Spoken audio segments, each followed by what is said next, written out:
Your heart beats 90,000 times a day. And we stop it, sometimes in the operating room. But that doesn't mean the data stops.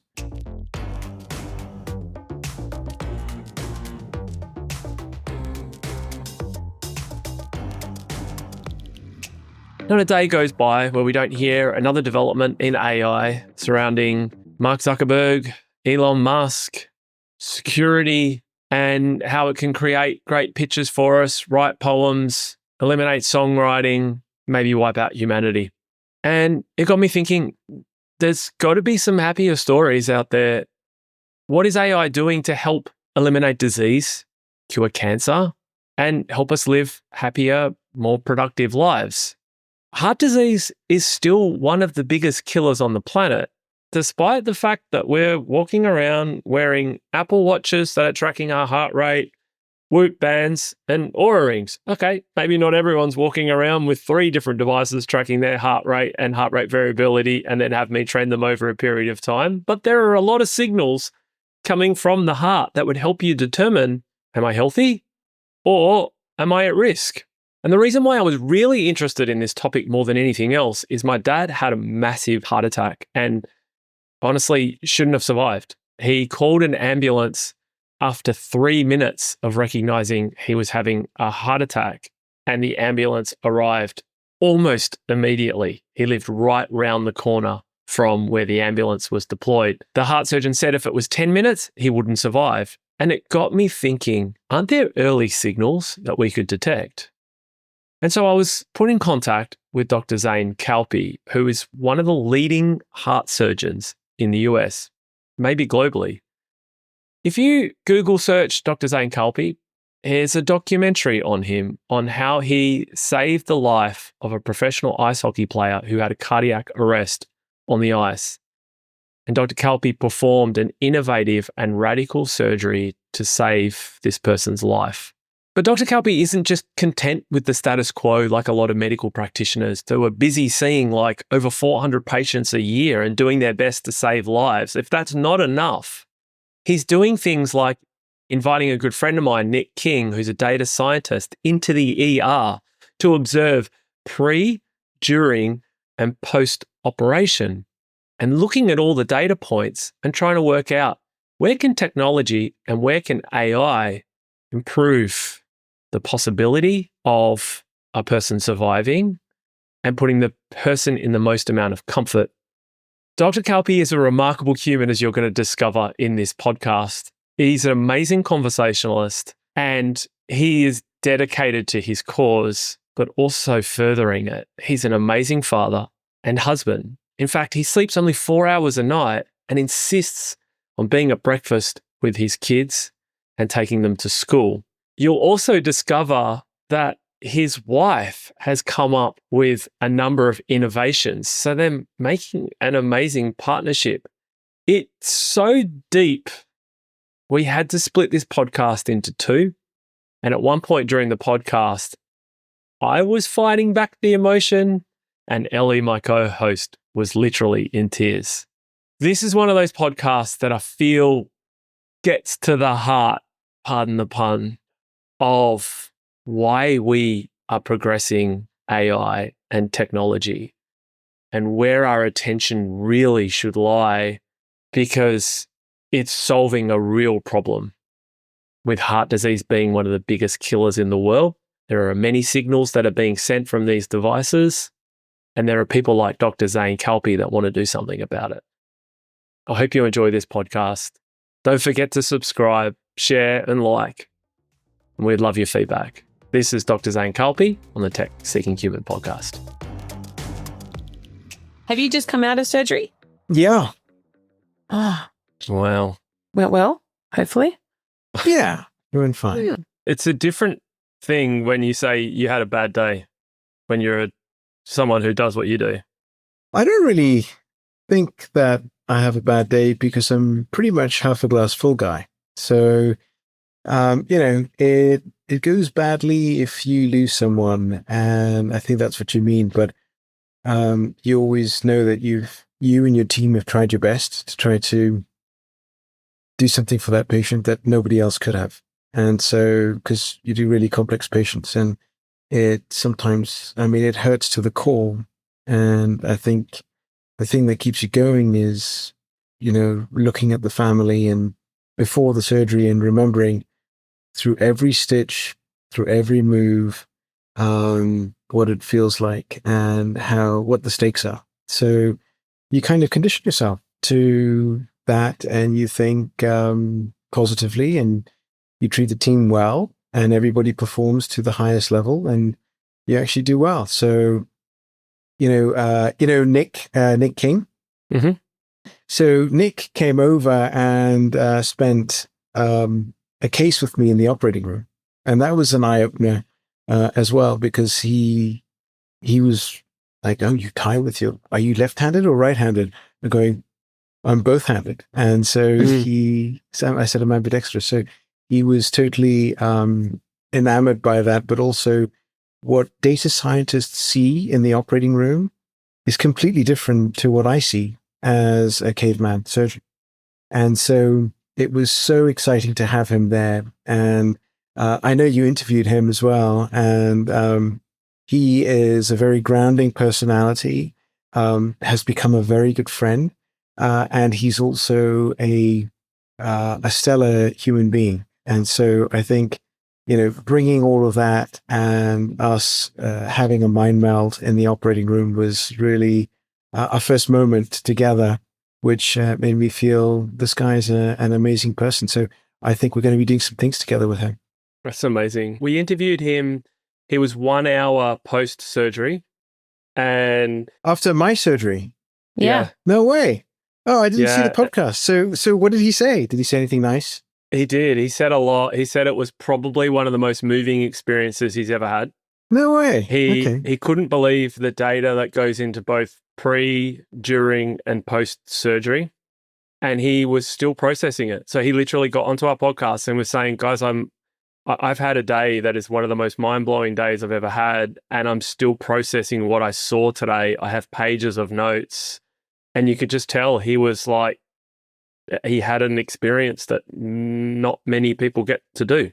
And I think he even backed up what you just said, Zain, about like the team camaraderie and working together. He talked about how everyone had a role in the room and it all just kind of worked so seamlessly. And he said it was quite beautiful to watch. It was pretty cool. Oh, I want to see the podcast. So now I'm getting excited. So that's great. What's your takeaway? Why did you bring someone like a data scientist into the ER? I think that I'm a fan of cross-pollination. And I think that it's very cool to learn something. I think, like the British cycling team, right? So they always want to have a 4% improvement every time. So that's how they became from mediocre to Olympic medalists. And with the same kind of design and mentality of thought, I think that we should always improve 4% or at least a percent every time we do something. We've got to improve. And so with having a data scientist in the room, all I can see is this flow of numbers and flow of waveforms. And you translate all of that into a modality of data which is related to something else and has an effect on something else. And you can change that. And that's what I like about cardiac surgery, is because you can have an immediate change in the physiology of a patient. That's just the physical. Then there's the omic side of things. Then there's the digital side of things. And so then I thought, okay, well, how about if we harness all of this into a multidimensional platform? Because, it goes back to when I was in Hawaii on holiday, and I was just getting so frustrated with trying to build an app, talking to this engineer in India, and I'm going, oh, bloody hell, I might as well just learn how to code. And I taught myself how to code, and I thought, okay, because now I can actually translate what I want to translate. So if I speak the language. So I wanted to teach the language to having a data scientist in the room so that I can learn from them and they can learn from me. And then we can speak in the same language. And I think that benefits the patient. But more than that, it's like building this whole ecosystem of data that's just flowing in and out through the pipes in the hospital into something that's beautiful and that can actually make a difference to patients like your mom or your dad. And that's kind of what grounds you and centers you and focuses you. Yeah, this is what struck me as so interesting, because there's theory and there's practice. You can have consultants that are very theoretical and they'll give you all these models and say, this is how we're doing it. But actually the path you're taking is pure practice, where it's like, actually come in with me and see how this works. And you're bringing a trusted person that really understands the tech as your offsider. And you've also recognized you're like a band, and you've bought the best lead guitarist. Instead of you learning to be the lead guitarist, you bought the best lead guitarist to make your band even better. Oh, that's the whole beauty of leadership, right? Is if you want to be a good leader, you've got to bring in people who are better than you. You know, we're at such a inflection point with AI and machine learning, especially in healthcare. And we're just now dipping our toe out of Plato's cave. So we're not seeing shadows anymore. We're actually seeing the real thing. And I think that if we don't absorb it and adopt it and deploy it and implement it, then honestly, we will never understand it. We'll never harness the power of it. We will never, ever reduce medical errors. We will never, ever make a difference or even go into the holy grail of predictive analytics, where I could say, I think you're going to have a sudden cardiac death event. Can I prevent that from happening? And that's going to change the face of healthcare, I think. Heart disease is still the number one killer of people in the US. And Ellie and I were talking before that the heart is a phenomenal organ that gives out a lot of signals and can be captured by devices. So it's potentially preventative. I was talking about does the heart feel like the best place to kind of really start adopting AI practices, because we are collecting so much more data, even ourselves, about our hearts. And there's so much data out there to be able to help analyze the triggers that maybe would affect the heart. Does it feel like one of the best places to start adopting AI to help with that? Your heart beats 90,000 times a day. And we stop it sometimes in the operating room, but that doesn't mean the data stops. We've got to learn how to start it. Got to learn how to recover it. We've got to learn how to protect it. So it's way before the operating room, and it starts at home. It starts with things like wearables. It starts with things like building the appropriate ecosystem, determining your risk in the pre-op setting about cardiovascular, and knowing that you're a diabetic is going to put you at risk fivefold for kidney failure. Moving into the operating room, you've got the option of playing with toys such as artificial hearts, which is what I'm the director of over here. And how do we use man and machine together in order to improve it? So you have to understand more than just the physiology, the signals, the cells. You've got to understand the whole ecosystem. And then after the heart surgery, you've got to understand the problems that can happen, but how can you mitigate against them? So the signals have a consequence. I think that cardiac surgery and cardiology is probably the most ripe environment to build a pilot, which is what we're doing.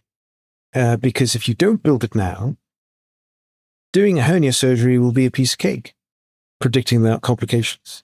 All the amount of drugs and medications that go in, and if you can't understand them or build a complex system at first and take the time to be responsible to do that, you won't build the trust or the transparency that's required for a simple process.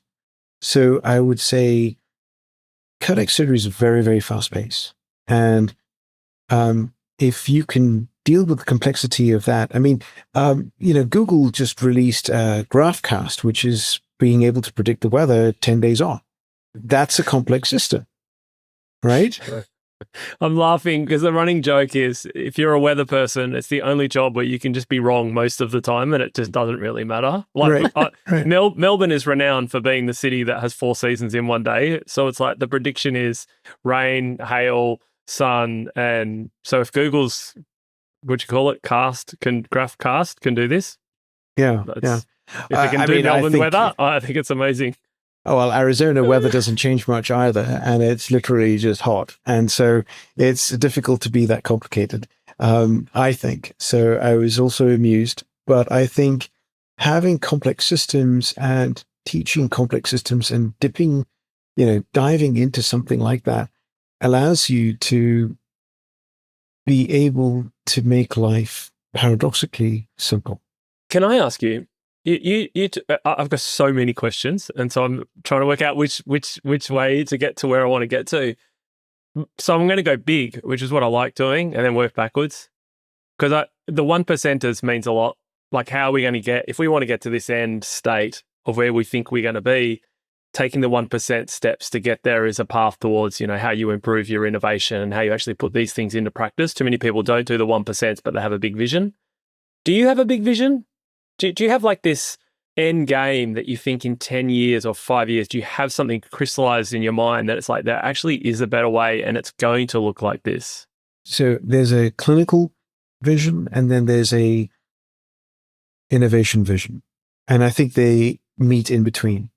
And I think that the clinical vision is always to be a better, use tech to become a better surgeon, whether that's before the surgery, in the surgery, and after. It's like I do robotic heart surgery. I think that's going to reach the point where it becomes semi-automated and then automated. So just like, the 6 levels of automation with driving a car. But I think you've got to start somewhere, which is you've got to have cruise control on the car with guardrails, which let the steering wheel vibrate to make sure you don't change. So having a bad surgeon, and they are bad surgeons, use the system that has these protections or guardrails, allows you to hit the lane assist and the thing vibrates so that you can actually reduce your medical errors. So I think that the bigger vision for me is become a better clinician using tech. The innovation vision is to adopt the tech in such a way that it transparently builds trust but allows you to innovate for your patients and many, many more people that otherwise you wouldn't be able to treat or take care of in your lifetime. How can you influence those people? How can you affect their lives with machine learning? And I think that from an overall arching vision, I would love to see a AI-driven healthcare ecosystem where it works both in efficiency, algorithms, by building risk models, and then by going to intermediate risk and then to ultimate risk, where the current FDA are talking about software as a medical device, where you're actually going to that point where it becomes autonomous. And so I think it's going to head that way, and humans won't be getting their jobs replaced. They'll just be doing better jobs, or they'll be doing better at their job and using these tools that we build for them. And so I hope that in 5-10 years, we're at a different place to where we are now, where, we're using right now we're using a screwdriver, whereas in 5-10 years, we'll be using a power drill or power screw. So it's important to distinguish that, but it's got to be used to make our life better. Help us understand, you're in surgery. How modern is the tech in surgery? Like in the tech world that we live in now, we can flip out speakers and screens and cameras and microphones and use AI for, like, we're progressing super fast. But I would guess in your surgery, you need, like an airplane, tried and tested machines that can't be changed that frequently because of the risks associated. Help us understand the tech in there. Do you have new toys that you're using that are really helping? Is it legacy? What's it like? Well, it's not like Boeing, so it's definitely better than that. But it is definitely like a cockpit where there's a lot of checklists, and it's like flying a 747 or an Airbus. and it's or a space shuttle. So Lockheed Martin, and I think that when there's not a lot of change in tech, but there are several iterations that have happened that allow you to innovate and allow you to push the limit.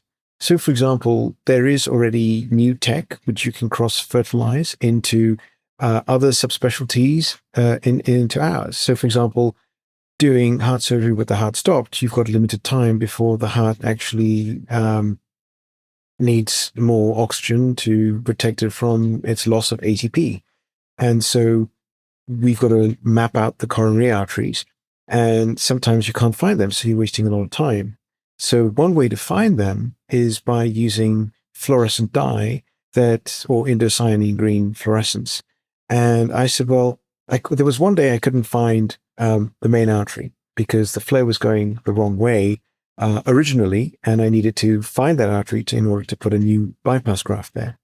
So I said, well, let's just use the indocyanine to measure what the oncology surgeons or the cancer surgeons use. Let's build it and put it into the way we normally perfuse a heart and see whether or not we can find it through flow that goes backwards. And we did. And so we made a better way to use something which is already tried and FDA approved and tested for another thing in the context of my world, my bubble, and we could find it, not waste time, and build a better operation. So you can move tech into your arena if you are open to the ideas. You've got to be open to doing something better, because if that mindset's not there, then you're just going to be your regular caveman and you'll just be doing bread and butter. What percentage of your peers are open? 20%. Wow. The rest are old school for good reason, because cardiac surgery is very methodical. It's, almost to the point where you're dealing with people with Asperger's, where if you change one thing, it'll change the whole cascade. Correct. And I have a wonderful partner who's exactly like that, and he's a brother to me, and I am to him. But if I were to change one small thing for him, which is why I go into his room and I poke fun at him, and I always poke him and I say, why are you doing that? And he'll go, what? What do you mean? And so, well, why'd you do it this way? And he'll go, oh, I cannot. And then he'll think about it, and then I'll walk into his room next time and he's actually doing that. So I think it takes time with the right delivery to get adoption of new ideas. And I think that's for any world, that's such regulated. And I think that whether it's personally regulated or institutionally regulated, I think it's important to push the limits though, because we can't be in a static world of just the humdrum of what we were doing yesterday. You're very methodical. Do you allocate time to knowing how to apply some of these new technologies? My question really is, how many patients do you see a year? Is it like 400 or something? I think I heard. Yeah. So about average cardiac surgeon is about 200 to 250 a year. I'm about 400 to 500. Okay. So anyone that now says that they're too busy to take time to learn something or do any fitness is full of shit because of what you've just told us. How do you manage your time then? You're a dad. Yeah. You know 7 languages, which might make you borderline genius. How do you take the time? Where does this time come from?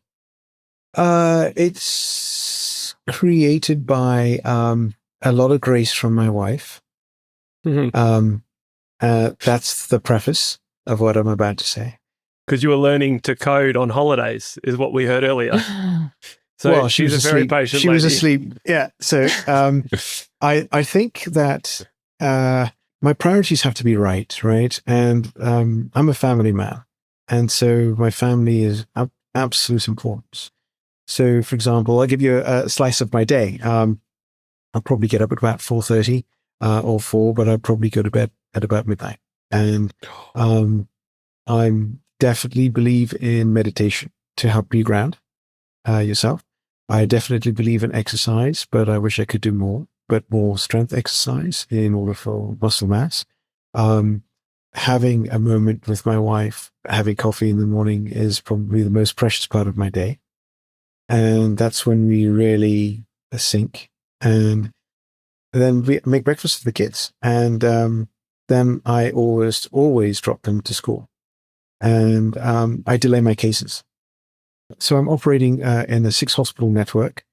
And that's how we can do so many cases. But you have to have teams working with you, in sync with you, and on time. So meetings are limited because they're a waste of time, unless you involve making powerful decisions on a patient's life that involve more brains than just mine, because I can always learn from somebody, right? And so I'm always going to be sitting in those meetings, either virtually or in person, which I prefer, because it's more human. I think that after that, I'm grounding on patients always before I operate throughout the day. But peppered between that, I have somebody answering my phone. I have somebody who's a virtual assistant doing amazing things for me. I can handle that on the research and innovation side, and then also on the clinical side. And operations are being scheduled, investigations are being done. Then in between cases, I'll download all of that and get a summary, and then move forward to the next case. And then hopefully I try to finish before 6, if I can, and then join my family for dinner, because that's probably the most sacred moment with the family. So no matter what I'm doing, phones are off, other than if I'm on call, and I'm with them, spending time, where we get to talk about our days, have a good fight, enjoy each other, and enjoy tea with each other, doing each other's homework, and being a dad, and of course the dishes. And then when they're all off to bed, it's really just focusing on what was good that day, what was bad that day, how can you improve the next day, and then working on your checklist for the next day. So and that I only look at my email between 11 and 12, and I don't look at it otherwise. Wow. I'm getting really emotional. Why? I just find that amazing. I just find that I mean, if you do the calculations, you're looking at 2 patients potentially a day, possibly more in some days. You're talking about your family in such a beautiful way. I have 2 small children, and I'm about to go back to work next month. And so I'm just processing what you're saying and thinking about how to make sure that when I go back to work, I make sure my family is still at the core of that, but then also be a good employee. And I'm actually in awe of your ability to do it all, because it's amazing. Sorry, I didn't mean to, I don't know why I'm crying. It's totally fine. And I think actually, as bouncing off what you just said, you only sleep 4.5 hours or 4 hours. That's like you're giving up your time and that's so unselfish to prioritize family and the health of others instead of your own. Secret tip: 20-minute power nap in between cases. Secret tip. Yeah. No, it really, I think you've got to be grounded, but you've also got to be humble when you're dealing with lives and things that sometimes you can affect those lives, and sometimes the consequences can be quite serious. And you have to always try to do better than the last day, and I think that's important. But which is why I'm so excited about AI, because I think it can reduce all the errors and improve the next day. And I always feel positive about it, and I always feel that we have to be pushing for it. Can you give me some practical examples of where you think you will apply AI first and where it can help to minimize errors? Sure. I'll give you 3 examples. First one is I hate email infinitesimally, and I think it's a waste of time. So I would summarize threads using Copilot unconditionally and unfetteringly. And then I would summarize the key points, but the key kind of mode of communication with me is during Teams. And I literally love the word teams because it means you're working with a team. So everybody on the team has a role. You say it once, it gets delegated, and you blast it out. So that's kind of, internal efficiency with AI. That would also help reduce errors because communication becomes better, right? So that's one. And that's also with scheduling patients and knowing what you want to do. Like, for example, I've got an artificial heart that I have to do tomorrow. And it's already in the patient, but I need to take it out because the heart's recovered. And so I've got to coordinate a team of 8 plus schedulers, plus other people, operating staff, anesthesia, nurses, availability, blah, blah, blah. And all I have to say is, I'm going to take out Mr. X's impeller tomorrow, and I'm going to do it at 7 a.m. And that's before my morning meeting. And so that means a whole knock-on effect happens. And that's all I have to say. And there's no errors. Everybody knows when, knows who, and knows where.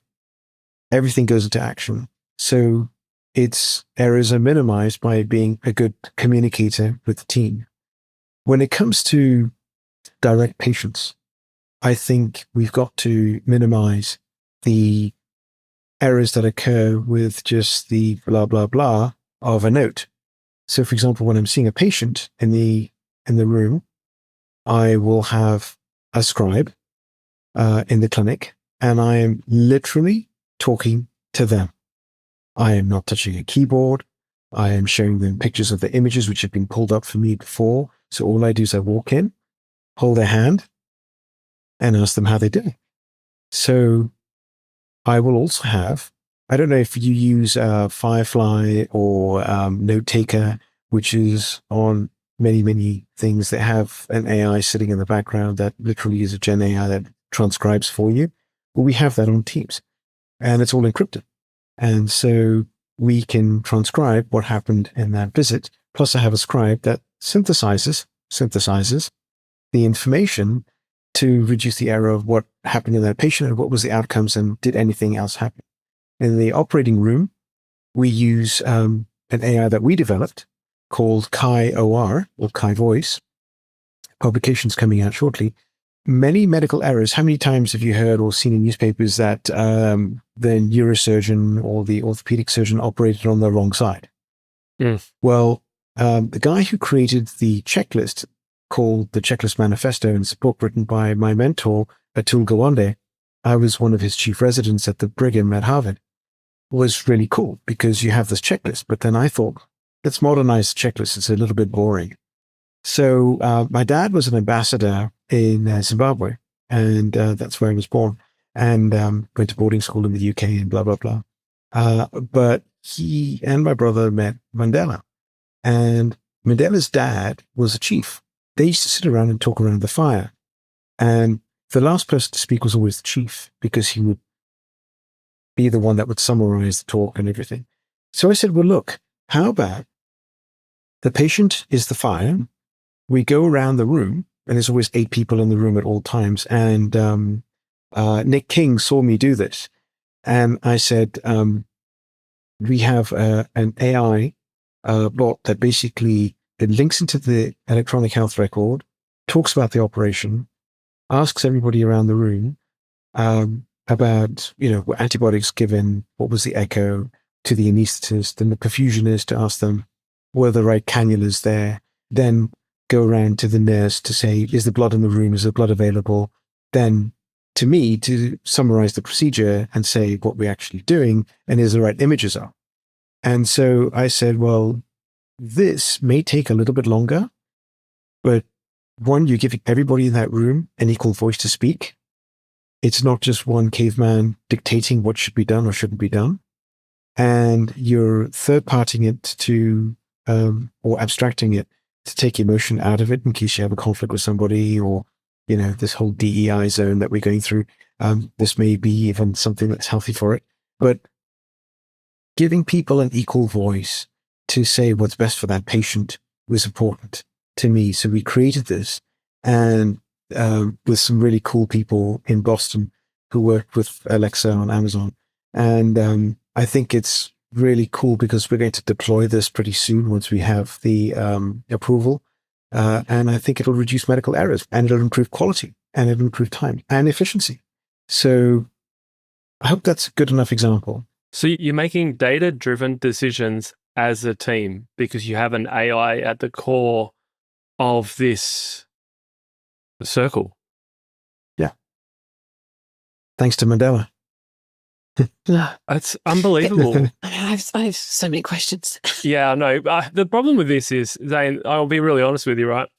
And if we were in person, I probably would have stopped you at like the very first part of your sentence when you said, What is an artificial heart? We have an artificial heart in a patient and I'm going to take it out tomorrow and I'm going to replace it. And I was like, Ellie and I going, hey, sorry, what are you doing now? And then we were lost of like, we got to the end and I went, oh my God, we have to go all the way back to the very start. But the question is two-part. It is, yes, the artificial heart. How does that work without the body rejecting it? But second, you said that the heart is recovered. Yeah. So it's so a patient his heart function was 15%. I do this every week. And he's got a miniature device. It's the smallest pump in the world. There's two different types of artificial heart, or three. There's one that goes inside the bloodstream, inside the body and can be removed, which is temporary. And then there's a permanent one that replaces the total, either the left side or both sides of the heart. And that's called the total artificial heart. And I love that one because I did the first one in North America in 2016. And it's my favorite one because that story is about a girl who was 17, who eventually got a heart transplant. And that was my favorite. It's my favorite device. But the other devices are permanent left ventricular assist devices. And we also have these little miniature ones, which are little jet engines, which we can put in through arteries in your arm or straight through the aorta. And it helps recover your heart. And we put it in this chap after he had valve surgery at the same time, and we took it out because his heart was better after the heart surgery. It remodeled, and literally we nursed it back after 14 days. And so he's doing fantastic. And so we ultimately screen, and that's another use for AI. We're working on a weaning protocol to recover the heart by waveforms, pressures, and everything that get fed. So all the machine data and the physiological data. But you need the human to bridge it. So we're building an algorithm for that. And so, always trying to improve and do things better to make the device a little bit more smarter. And so these pumps are going to be in people for much longer. And they're called bridge to recovery devices. And there's trials going on about it already. I mean, it's cool stuff. And I love my job. I really do.